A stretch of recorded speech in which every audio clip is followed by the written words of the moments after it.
오늘은 지난주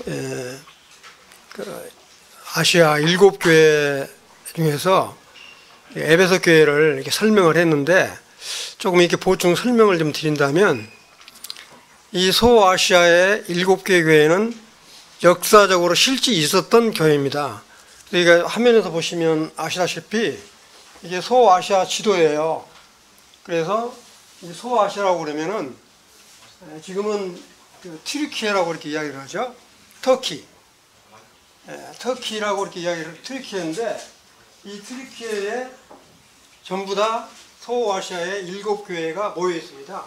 이 7교회가 에베소 시계바늘 방향으로 에베소, 그 다음에 스파르나, 사대, 도아디라, 그 다음에 버가모, 도아디라, 이렇게 빌라델비아,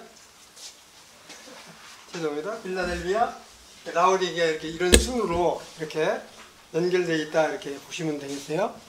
여러분들 잘 아시다시피 여기에 이 고린도 교회가 있고, 바로 건너편에 여기에 이게 아덴,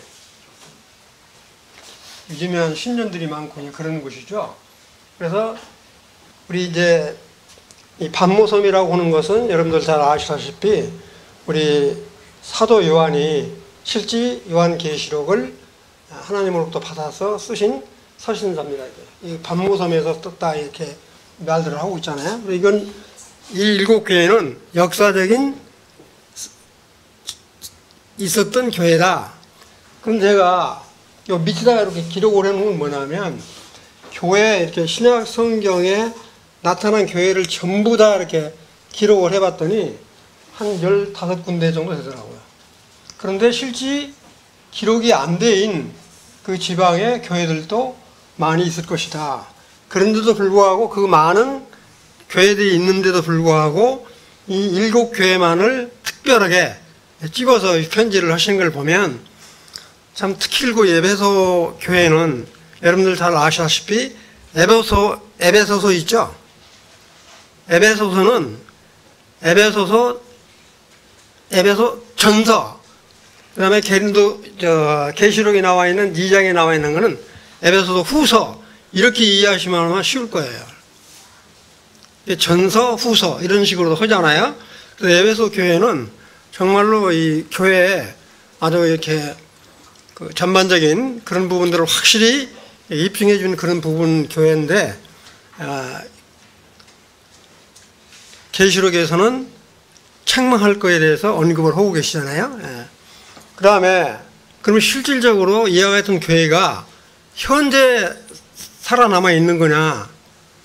전부 다 없는 거예요. 그런데 실제 이제 7개의 동영상을 제가 다 가지고 있는데, 그거를 전부 이렇게 보여주기는 그렇고, 그래서요, 특이한 건물 하나씩만 싹 보여주고 넘어갈게요.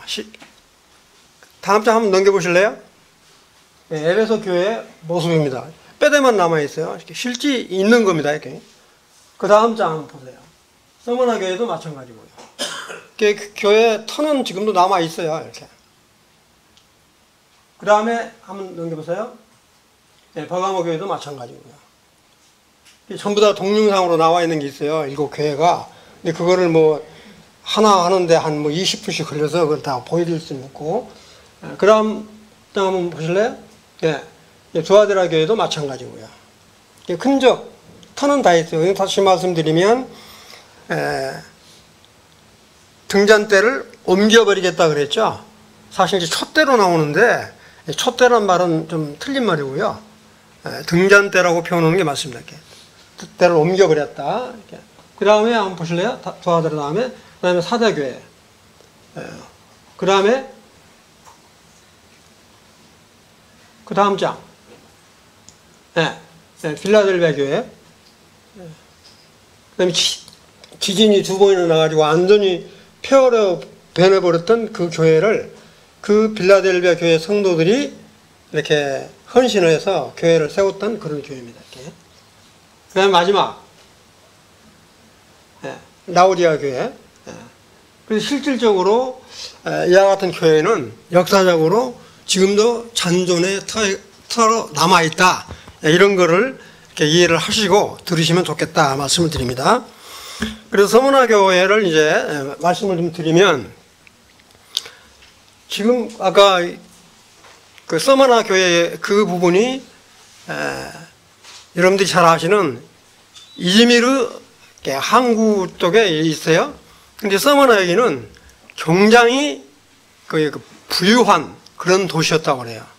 굉장히 이렇게 그 잘 살고 하는 그런 도시인데도 이 서머나 교회 성도들은 엄청 핍박을 받아가지고 정말로 궁핍하고 못 사는 그런 경우를 볼 수 있는데, 왜 그러냐 하면은 다른 사람들이 그런 게 아니라 이 서머나 여기 때는 이렇게 예루살렘에서 핍박을 받았던 유대인들이 엄청 많이 이렇게 소아시아 지방으로 넘어와서 그런 유대인들이 예수 그리스도를 전하는 사도 바울 일행을 엄청 많이 핍박을 했다고 그래요.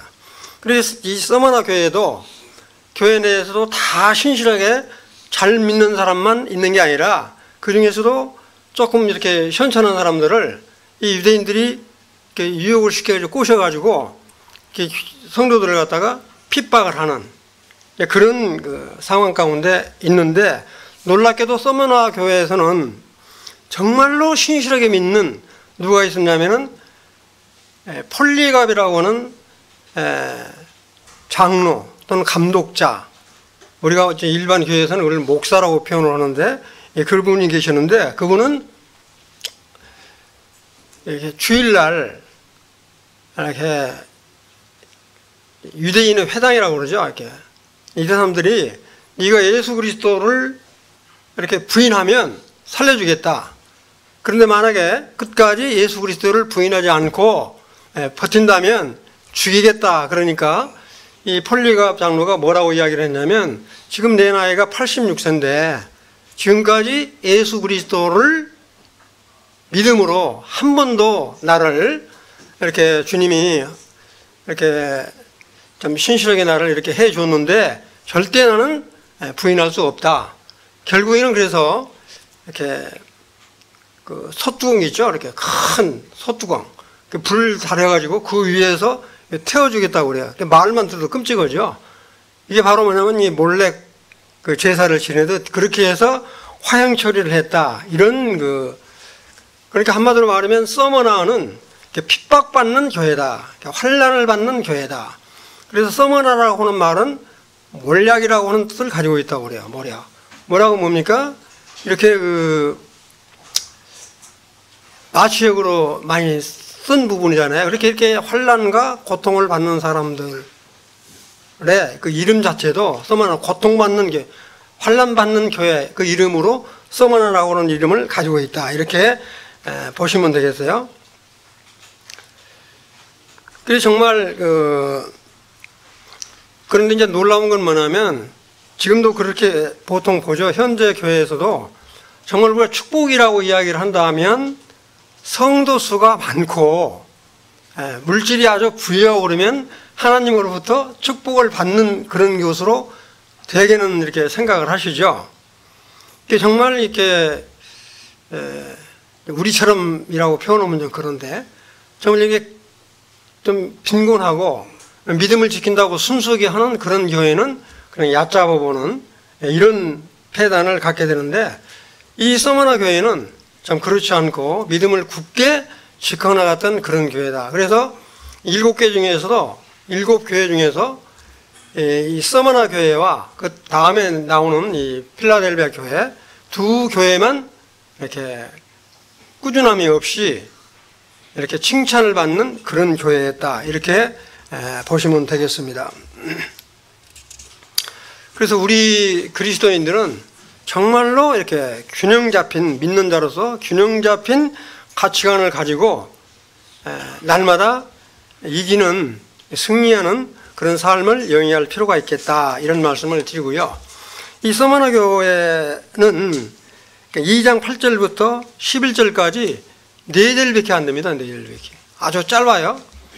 그래서 여러분들 고린도전서 후서 다 합쳐서 몇 장이죠?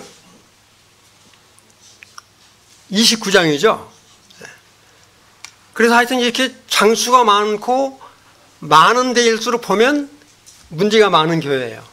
짧을수록 문제가 적은 교회라 이거예요. 근데 이 사대교회는 할 말도 많을 텐데 이 네 줄밖에 없어요. 그래서 이걸 짧으니까 제가 읽고 설명을 드리도록 그렇게 하겠습니다. 2장 8절 9절을 보면 서머나 교회 사자에게 편지하기를 처음이요 나중이요 죽었다가 살아나신 이가 이르시되 내가 내 환난과 궁핍을 아노니 실상은 내가 부유한 자니라 자칭 유대인이라 하는 자들의 해방도 아노니 실상은 유대인이 아니요 사탄의 회당이라. 그러니까 앞전에 내가 지금 설명을 다 했던 거 다시 한번 제가 읽어드리는 부분인데 여기 보시면 처음이요 나중이요 죽었다가 살아나시니 누구를 표현해요? 예, 예수 그리스도 아주 정확히 답변을 해주셨는데 이렇게 주님이 죽었다가 부활하신 우리 주님이 이 서머나 교회를 성도들을 향해서 이렇게 표현을 하시는 거예요. 정말 이 부활과 그 영성의 모습으로 나타나신 우리 주님이 정말 그 핍박을 받고 있는 서머나 교회 성도들을 지금 격려를 하고 이루어오는 말씀이죠. 이렇게 말하는 거는 그렇게 지금 표현을 합니다. 이렇게 그러신 예수님이 부활을 하시고 영성을 가지고 계시는 그런 분이 너희들한테 지금 이야기를 한다. 뭐라고 이야기하냐면 너희들이 당하고 있는 지금 환난과 궁핍을 내가 안다. 그러니까 이 아까도 말씀드렸지만 이 서머나 교회는 교회 안에 있는 성도 중에서도 이렇게 시원찮은 사람들, 이런 사람들을 유혹시켜가지고 그렇게 이간을 시키고 이렇게 호도하고 교회 성도들을 갖다 핍박하는 이런 어려움 가운데 있는데 바로 이 사람들은 바로 누구냐? 누가 그러냐? 유대인이라고 하는 사람들이 그렇다. 유대인이라고 그러면 우리 주 예수 그리스도를 아주 신실하게 잘 믿는 사람 같지만 그렇지 않는 사람들. 이 유대인, 자칭 유대인이라고 하는 사람들이 이렇게 그 예수 그리스도를 신실하게 믿는 사람들을 엄청스럽게 핍박을 하니까 내가 그렇게 너희들이 핍박을 당하고 있는 것을 내가 알 뿐만 아니라 너희들이 예수 그리스도를 믿기 때문에 이렇게 핍박을 받을 뿐만 아니라 이런 것 때문에 취업을 못 하는 거예요. 예수 그리스도를 믿는다고 해가지고 직장을 안 주는 거예요. 그러니까 그 서머나 지역 전체는 도시가 부유하지만 예수 그리스도를 믿는 성도들은 못 사는 거예요. 이렇게 직장생활을 못 하니까 얼마나 어렵겠어요. 이렇게 날품파를 하더라도 이렇게 열심히 일하고 그러면은 이렇게 일거리를 주고 그래야 되는데 안 주니까 경제적으로 굉장히 어려움을 당하는 그런 거를 우리 주님이 빗대서 너희들이 당하는 환난과 고통, 궁핍을 내가 안다. 그러니까 참 그 사랑하는 형제 자매님들이 만약에 이런 지경에 당한다면 얼마나 어렵겠어요? 근데 이걸 제가 이렇게 보면서 이런 생각을 해봤어요. 우리나라도 얼마나 어렵냐. 여러분들 혹시 기도하시면서 동성애 반대는 엄청 많이 하고 기도도 많이 하실 거예요. 근데 놀랄 분은 계실지 안 계실지 모르겠는데 교회 폐쇄법이라는 걸 들어보셨어요? 우리나라 국회의원 45명이 교회를 없애버리자, 대한민국에. 그래야 국회 발의를 했어요. 실제예요. 내가 거짓말하는 게 아니고. 그럼 이런 법이 통과가 되면 우리가 이렇게 지금처럼 모여서 예배를 드릴 수 있겠는가? 바로 이 사람들이 사탄의 무리들이라고요. 이 교회 폐쇄법 인터넷 들어가서 한번 쳐보세요. 국회의원 그렇게 신청한 국회의원들 명단이 쫙 다 떠 있어요. 이게 언제 통과가 될지 모른다고요. 이게 하도 이제 한 번 후고 끝나면 문제가 아니었는데 이걸 계속 상정을 하니까 여러분들 참 이런 말씀 좀 들으면 죄송한데 우리 코로나 걸렸을 때 제일로 핍박받은 사람들이 누구예요? 교회예요, 교회. 교회 뭐 몇 사람 이상은 오지 말라.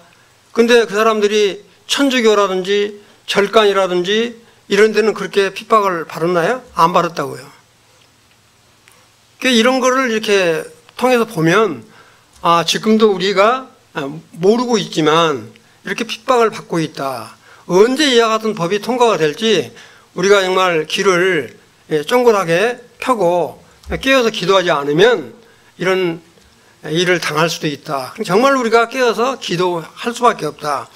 바로 이 서머나 교회는 정말 같은 유대인이라고 하는 사람들이 이와 같은 핍박을 할 때 얼마나 힘들겠어요? 그러면서 주님이 뭐라고 이야기하냐면, 네가 그렇게 환난을 당하고 궁핍을 당하지만 실상은 네가 뭐라고요?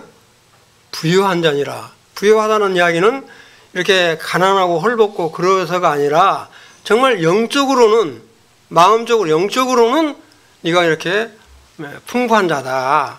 이렇게 위로를 지금 이렇게 해주시는 거예요. 너희들이 잘못하고 있는 게 아니라 아주 잘하고 있다라고 지금 표현을 하고 있는 겁니다. 그렇게 너희들이 먹을 것도 없고 힘들고 고통을 받고 있지만 그런 가운데서 너희들이 믿음을 지키는 너희들에게 정말 하나님의 복이 있다. 그런 표현을 지금 표현을 하고 있습니다. 부유한 자라고 그러는데 정말 하나님으로부터 축복이 너희들한테 있다. 그렇게 이야기를 하고 있어요. 그래서 우리가 이렇게 마태복음 6장 20절에 보면, 오직 너희를 위하여 보물을 하늘에 쌓아두라. 거기는 좀이나 동록에 해하지 못하며 도둑이 구멍을 뚫고 도둑질을 하느니라.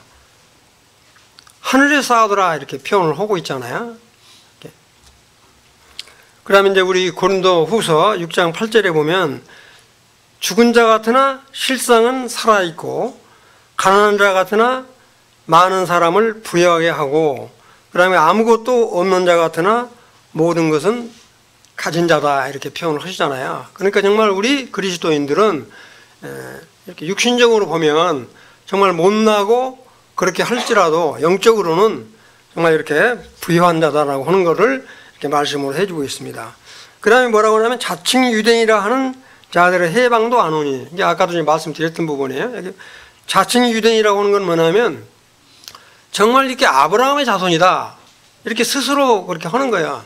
그런 사람들을 평해서 뭐라 하냐면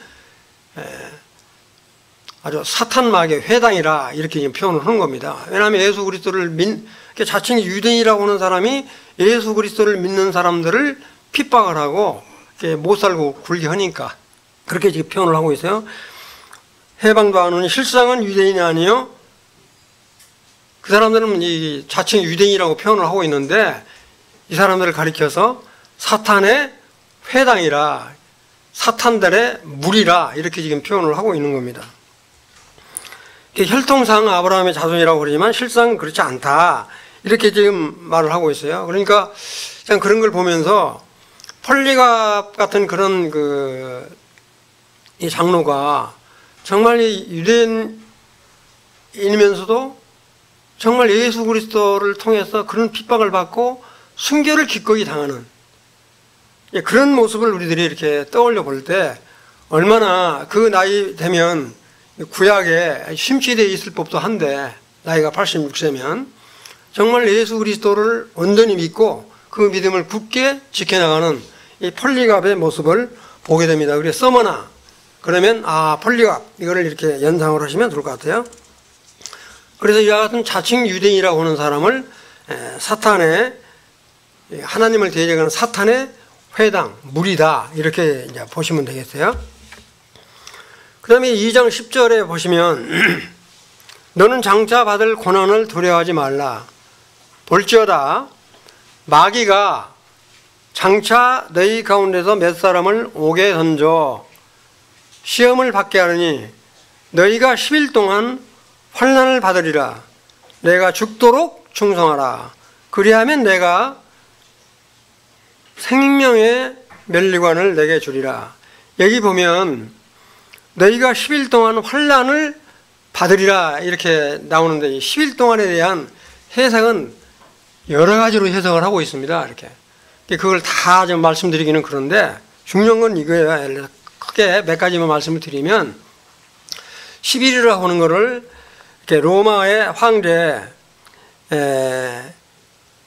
그 디오클리시안이라고 하는 황제가 아주 이렇게 10년 동안 엄청 핍박을 했는데 이런 사람을 비유한 거 아니냐 이렇게 보는 사람도 있고요. 그 다음에 아주 이 황제 중에서 10명의 황제가 있어요. 10명의 황제가 그리스도인들을 엄청 핍박을 하는 이 10명의 황제를 10일 동안으로 비유한다 이런 이제 말하는 사람들이 있는데 여기서 10일 동안은 여러분들 이런 비유를 보시면 우리 창세기 24장에 보면 우리 그 이삭의 아내를 취하기 위해서 그 여갓집에 가서 리브가를 취하죠. 리브가를 취하잖아요. 리브가를 취해서 이제 이렇게 약속이 돼서 뭐라고 이야기하냐면 그 오빠 라반과 어머니가 엘리에셀한테 뭐라고 이야기하냐면 리브가가 갈 것을 물어보는데 한 열흘 정도 쉬었다가 그렇게 가면 안 되겠냐. 그러니까 뭐라고 그래요? 엘리에셀이 절대 그렇게 지칠 수 없습니다. 빨리 가겠다고 그래서 열흘 동안 머무르면 어떻겠냐 이 이야기하니까 빨리 가겠다고 그러잖아요. 그 다음에 다니엘서도 보면 다니엘 여러분들 다니엘 잘 아시죠? 다니엘이 이렇게 느부갓네살 왕의 상에서 나오는 고기 반찬 이렇게 포도주 같은 거를 주고 그러니까 다니엘이 뭐래요? 그걸 거절하죠. 그러면서 그렇게 제안하는 사람한테 뭐라고 얘기하냐면 열흘 동안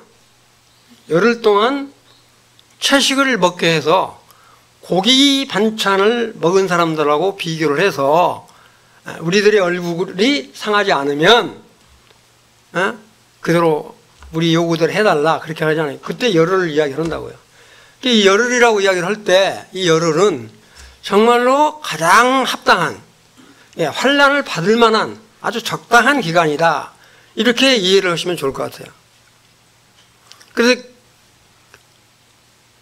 성도들한테 뭐라고 이야기하냐면 정말로 이 환난은 시험을 받을 환난은 그렇게 길지 않는 이들이 견딜 만한 그런 기간이다. 이렇게 이해를 하시면 좋을 것 같아요. 그렇게 이제 환난이 있을 것이라고 말씀을 해요. 그러면서 뭐라고 이야기하냐면 내가 죽도록 충성하라 그랬습니다. 죽도록 충성하라는 이야기는 결국은 무슨 말이에요? 폴리갑처럼 순교를 당할지라도 믿음을 배반하지 말라고 오는 거죠. 만약에 내가 그런 극한 상황 가운데 우리들은 7년 환난을 통과 안 하니까 그 말씀드리기는 이제 가령으로 말하기는 그러는데 이 7년 환난 동안에 만약에 예수 그리스도를 믿는 사람은 계시록 13장에 보면 666표를 받아야만이 상거래를 할 수 있어요. 우리가 마트에 가서 물건을 사고 팔고 할 수 있다고요.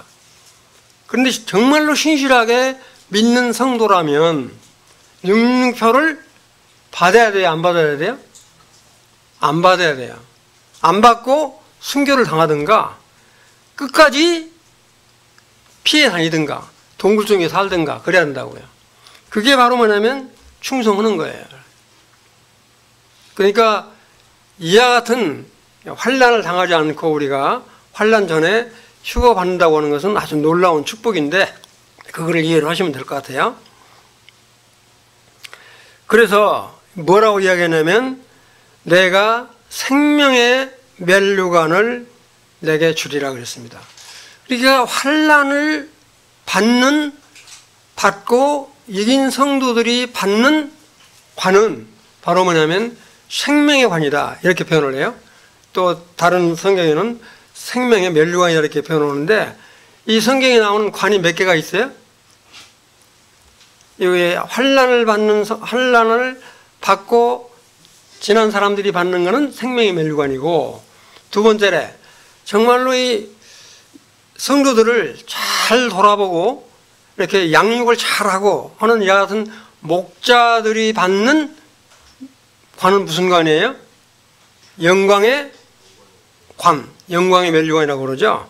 그 다음에 아주 복음을 아주 열심히 잘 전했어요. 이렇게 아주 이 복음을 안 들어오는 견디지 못하는 이런 사람들, 이런 사람들이 받는 관은 무슨 관이에요? 의의 면류관, 의의 면류관. 그 다음에 고린도전서 9장에 보면 또 어떤 관이 있냐면 정말로 영혼이 썩어지지 않을 면류관이 있죠. 썩어지지 않을 면류관. 그 다음에 우리 갈라디아서 보면은 갈라디아란다. 데살로니가전서에 보면 정말로 우리가 이렇게 자랑을 할 면류관이 있다고요. 그럼 사랑하는 형제자매님들, 이 5개 정도 되는 관 중에서 주님 나라에 가신다면 준다고 그랬으니까 어떤 면류관이나 하든 받으실 거 아니에요. 주님이 준다는데 안 받겠습니다. 그런 청승 떨면 안 되고 받으면 기쁘게 받으셔야 된다고요. 그러니까 이 상급 중에서 한두 개씩은 받으시면 좋겠다.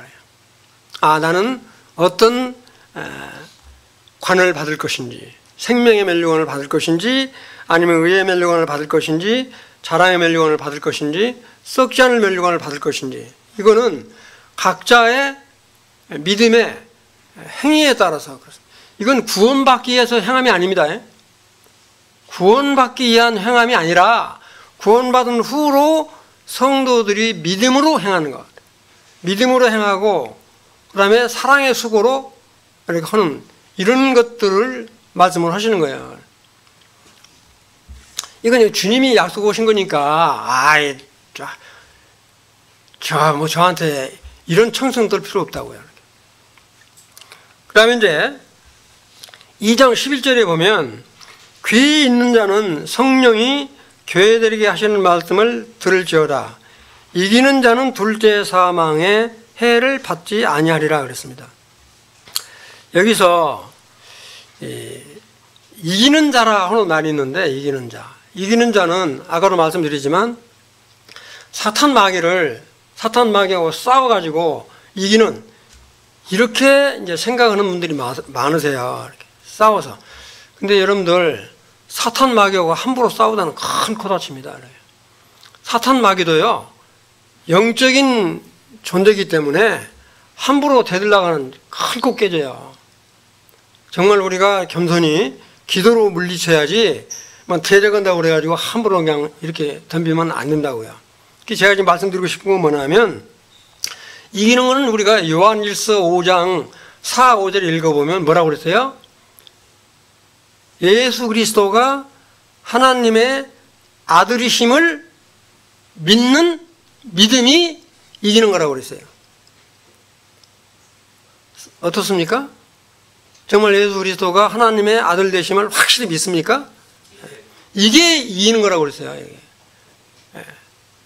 그리고 나서 정말 이렇게 죽도록 충성을 한다든지, 또 사탄 마귀를 향해서 기도로 물리친다든지 이렇게 하면 그것도 물론 이기는 부분이라고 들 수 있겠지만, 이기는 정의의 원칙은 하나님의 아들 되신 예수 그리스도를 믿는 것이 곧 이기는 거다. 이런 것들이 분명히 요한일서 5장 4, 5절에 명확히 나와 있습니다. 그 다음에 둘째 사망의 해를 받지 아니하리라 그랬습니다. 근데 여기서 우리 계시록 20장에 보면 뭐가 나오냐면, 20장 우리 6절에 보면은 첫째 부활이 있고요. 부활에는 첫째 부활. 그 다음에 둘째 부활이란 말은 성경에 없어요. 둘째 부활이란 말은. 뭔 말이냐? 둘째 사망이란 말만 있어요. 첫째 부활이란 말은 무슨 말이냐면, 우리가 어머님 뱃속에 태어나서 첫 출생을 한 다음에 누구든지 죽죠. 하나님 앞에서 누구든지 죽잖아요. 이렇게 죽었다가 천사장의 나팔 소리가 나서 우리가 부활하는 것은 전부 첫째 부활에 해당이 돼요. 근데 첫째 부활을 할 때 부활하는 시기는 조금씩 달라요. 무슨 얘기냐면, 우리는 우리 지금 성도들은 7년 환란 전에 천사장의 나팔 소리가 들리면 휴거가 되죠. 부활해서 올라가요. 그런데 7년 환란 때 성도 중에서도 부활하는 성도들이 있어요. 부활해서 올라가는 성도들이 있다고요. 그러니까 그 시기는 다르지만 그걸 전부 다 첫째 부활로 본다, 그런 이야기예요. 무슨 말 이해되시죠? 예. 근데 여기서 둘째 사망이란 말은 무슨 말이냐면, 둘째 사망은 둘째 부활이라는 말은 없어요. 그러니까 첫째 부활을 하고 난 다음에 우리가 다시 이렇게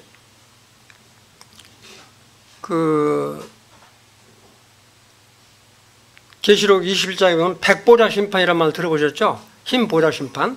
백보자 심판을 할 때는 하여튼 이 세상에 태어난 사람들은 전부 다 부활을 하는 거예요. 이렇게.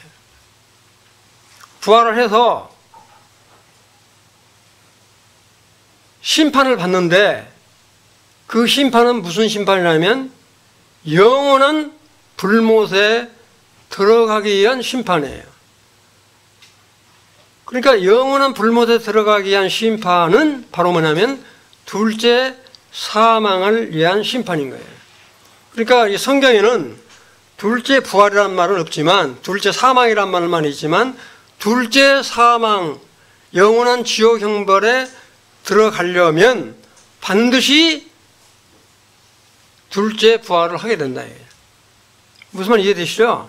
그래서 둘째 부활을 해서 둘째 사망은 영원한 지옥 형벌에 들어가게 되는데, 우리 성도들은 둘째 사망에 들어간다는 거야? 안 들어간다는 거야? 안 들어간다는 겁니다. 이렇게 안 들어간다. 그러니까 여기 뭐라고 했어요? 둘째 사망의 해를 받지 아니한다. 그러니까 우리는 절대 이렇게 영원한 지옥 형벌에 들어가지 않는다. 이렇게 지금 이야기를 하고 있습니다. 그리고 결국은 뭐냐면 이와 같이 정말 앞으로 점점점 가면 갈수록 교회 핍박이 심해질 거다. 여러분들이 그와 같은 사실들을 잘 이해를 하시려면 저 중동 땅에 있는 이스라엘이 어떻게 돌아가는지를 잘 파악을 하셔야 돼요. 이스라엘 그거는 지금 말을 복잡합니다. 나라가. 그건 뭐 시간상 없으니까 말씀을 안 드리는데, 이 이스라엘이 어떻게 들어가는가, 그거는 민주국가를 하고 싶어도 못해요. 왜 그러냐, 그것만 말씀드릴게요. 이스라엘 땅에는 유대민족, 이스라엘 순수한 유대민족 사람들은 한 850만, 900만 정도밖에 안 돼요. 세계적으로 흩어있는 사람들이 한 1000만 정도 되고. 근데 이스라엘 땅에 실질적으로 유대인보다도 더 많이 사는 사람이 누구냐? 아랍권에 있는 사람들이에요. 아랍권에 있는 사람은 1000만 명이 넘는다고요. 근데 민주국가가 돼가지고 투표를 하면 누가 이기겠어요? 그러니까 민주국가로 하고 싶어도 못 오는 거예요. 그런 딜레마에 지금 빠져 있는 상태다. 그것만 말씀드릴게요. 나중에 또 시간이 있으면 말씀드리려고 하고. 그래서 이것은 이스라엘의 돌아가는 형편을 우리 그리스도인들은 잘 이해를 해야 된다. 그래서 한마디로 말하면 이 서머나 교회는 로마의 티베리우스 황제가 아주 이렇게 정치를 잘했던가 봐요. 그래서 이 사람들을, 이 티베리우스 이 황제를 숭배하는 그런 우리가 말하는 산당이라고 그러죠. 이런 거를 지어놓고 거기에 가서 이렇게 예배를 드리도록 했는데, 여기에 있는 누구죠? 여기 서머나 교회 성도들은 절대 거기에 이렇게 예배를 드리지 않고 한 거를 끝까지 했다. 그래 마치 아까 말씀드린 이 폴리갑 장로가 정말 순교를 당한 것처럼 서머나 교회에 있는 성도들은 그렇게 죽음을 불사하고 믿음을 지켜갔다. 이런 거를 말씀을 드리고요. 그 다음에 이제 문제풀이 한번 보실래요? 조금 오늘은 빨리 끝낼게요. 이렇게 워낙 장수가 적으니까 조금 키워보실래요? 조금 더 키워보세요. 더 안 켜지나요? 요 플러스 한번 눌러보시면 될 것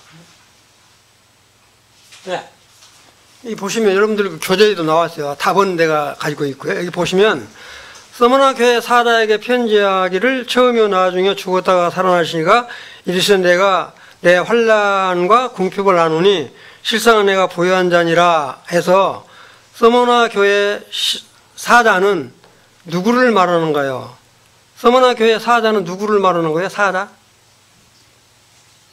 서머나 교회 사자. 지난번에도 말씀을 드렸는데 사자는 누구를 말을 해요?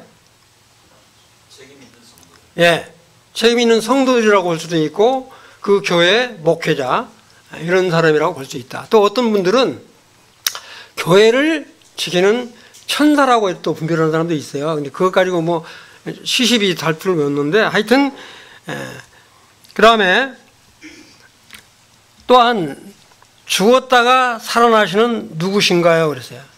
죽었다가 살아나시는 아까 말씀드린다시피 예수 그리스도다 이렇게 보시면 되겠어요. 다시 한번 이제 반복을 하는 거니까. 그 다음에 내가 내 환난과 궁핍을 아는데 실상은 부유하다는 말은 무슨 뜻인가요? 그랬어요. 이거는 정말로 이 궁핍한 생활, 정말 직장 생활을 못하고 그러니까 어려움을 당하지만 영적으로는 부유하다. 영적으로는 만족하다는 그런 표현이죠. 이렇게 아까 설명을 드렸던 부분이니까. 두 번째, 서머나 교회에게 특별히 10일 동안 환난을 받게 될 것을 예언하셨는데 이를 통해 우리는 주님의 어떠하심을 보게 되는 건죠. 아까도 말씀드렸지만 이 10년이라고 하는 것은 환난을 견딜 만한 그런 기간으로 보시면 좋겠다. 짧은 기간이라고 볼 수도 있고 적당한 기간이라고 볼 수도 있고 이렇게. 하여튼 이 환난 기간 동안에 성도라면 죽음을 불사하고 끝까지 지켜야 된다. 그 다음에 이제 또 하나 문제가 있는데 그거는 이제 조금 논란이 되는 문제를 하나 냈는데, 그 다음에 세 번째, 내가 죽도록 충성하라는 말에서 어떻게 하는 것이 충성이며 어떻게 하는 것이 충성이냐. 여러분들 충성한다는 말을 많이 쓰죠. 교회 안에서 일꾼 된 자는 충성해라 하는 말을 하는데 충성. 어떻게 하는 게 충성이며 충성한 결과 나타난 현상과 충성하지 못했을 때 나타난 결과는 어떻다고 생각을 하십니까? 이 답을 써놔서 좀 그러는데 어떻게 하는 것이 충성하다고 생각이 되세요? 믿음을 끝까지 지키는 거예요. 그렇죠. 하여튼 내 목에 칼이 들어도 내가 죽어도 내가 이 믿음은 지킨다. 그래서 끝까지 복음을 위해서 사는 것을 우리가 충성이라고 말할 수 있겠습니다. 만약에 이 충성을 하게 되면 이렇게 정말 환난을 끝까지 지키다가 관은 무슨 관이라고 그랬어요? 생명의 멸류관. 꼭 받으시기 바랍니다. 이렇게. 그러면 정말로 내가 구원은 받았는데 그 다음에 또 문제가 나오는 구원은 받았는데 목숨이 아까워서 살짝 주님을 부인했다. 네? 그러면 어떻게 될 것 같아요? 저도 모르겠어요, 그거는. 왜냐하면 제가 이런 경우를 봤거든요. 정말 우리가 예수 그리스도 안에서 믿는 자는 정말 구원을 받은 성도는 자살하면 안 되죠. 자살하면 안 되는 거 다 알아요. 성도로. 그런데 제가 구원을 받고 주의 만찬에 참여했던 성도가 자살하는 사람을 몇 사람을 봤어요. 너무 마음이 아픈 거야. 뭐라고 이야기를 해야 될까? 유가족한테는 뭐라고 이야기를 해야 될까? 뭐라고 이야기를 하시겠어요? 여러분들 같으면? 할 말이 없어요. 이게 한마디로 말하면 이건 부끄러운 구원이라고요. 이렇게. 예. 그 다음에 이제 마지막 네 번째, 귀 있는 자는 성령이 교회들에게 하시는 말씀을 들을지어다 그랬어요. 귀 있는 자. 우리 귀 없는 사람 없잖아요. 귀는 다 있죠. 그런데 귀 없는 사람이 너무너무 많은 거예요. 지금 우리나라도 그래요. 우리나라도.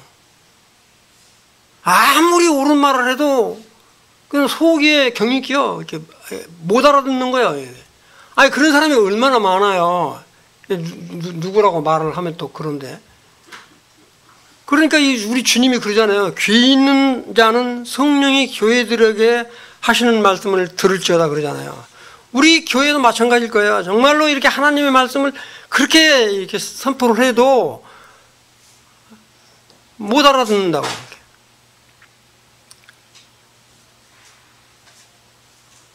그러면서 뭐라고 했어요? 이기는 자는 둘째 사망의 해를 받지 아니하리라 해서 이기는 대상은 누구냐 그랬어요. 이기는 대상은 누구며 성도가 이기지 못하면 둘째 사망에 들어간다는 말입니까? 성도라면 반드시 이기라는 말입니까? 좀 헷갈리죠? 저도 제가 문제를 내놓고 좀 헷갈리더라고요. 이거 어때요? 이렇게 이기는 대상은 누구라고 생각이 되세요?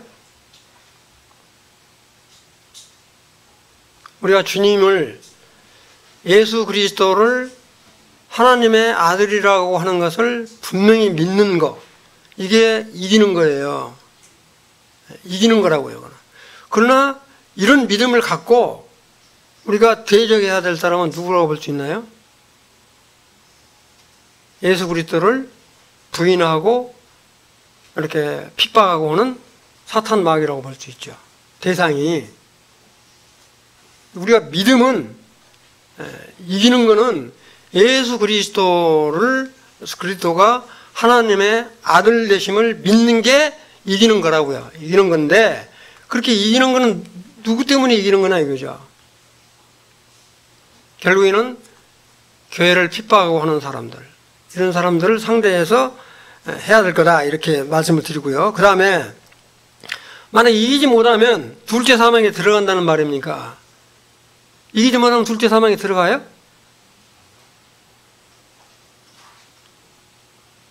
만약에 예수 그리스도가 하나님의 아들 되심을 부인해버리면 이거는 믿는 게 아니죠. 그러잖아요. 그건 그런 거는 둘째 사망에 들어가죠. 근데 지금 여기서 제가 질문 드린 거는 예수 그리스도가 하나님의 아들 되심을 믿는다고 하는 사람이 둘째 사망에 들어가냐 하는 이야기예요. 절대 안 들어간다. 이게 성경적이라고요. 절대 안 들어간다.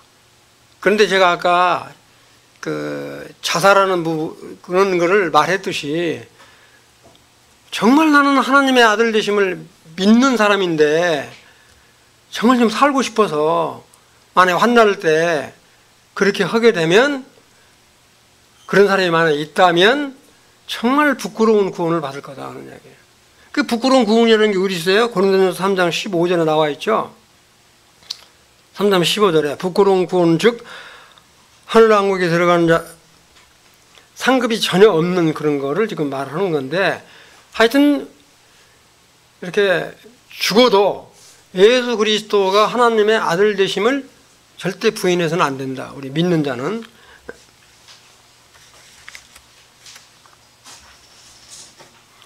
자, 이상으로 이렇게 설명을 이제 다 드렸어요. 짧으니까. 혹시 질문이 있으시면 질문을 받고요. 없으시면 일침 마치도록 할게요. 혹시 질문 있으시나요? 네, 질문 없으면 기도하고 마칠게요.